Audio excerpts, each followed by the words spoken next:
So, ang una natin gagawin ay maghihiwa tayo ng sibuyas. Ayan, medyo binilisan ko na.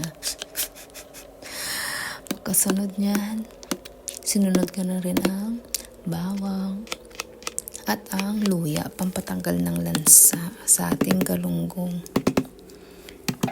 Tapos hindi ko na binabalatan yung luya. Tapos dinudurog ko siya para mas lumabas yung katas. Hiniwaan ko na rin na sa gilid yung galunggong nang sa ganon para masipsip niya yung mga ilalagay nating mga ricados mamaya. Okay.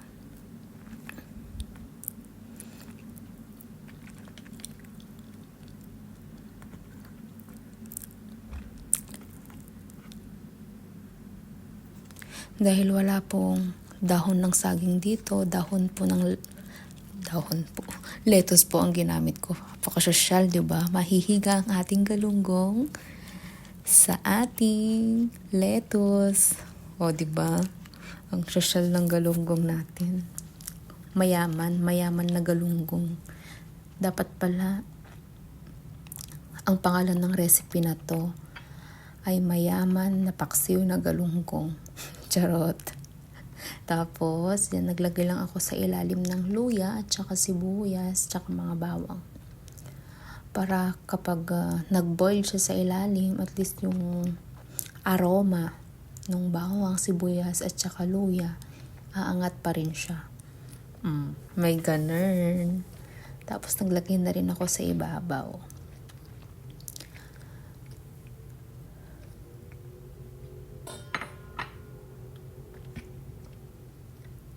So, pagkatapos niyan, naglagay po tayo ng suka. Suka galing Korea. Ang sarap niyan. Promise, itry nyo. Yan ang favorite kong suka.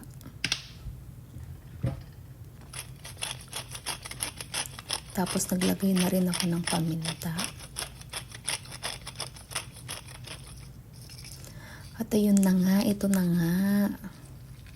Nilagyan ko na rin ng asin.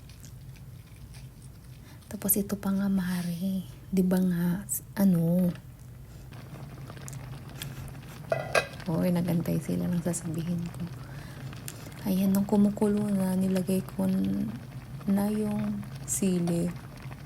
Pepper. Naglagay ako ng pepper. Dahil nga social itong galunggong na paksiw natin. Ang galing kasi nung bumili eh. Ayan na, luto na po. Kain na po tayo.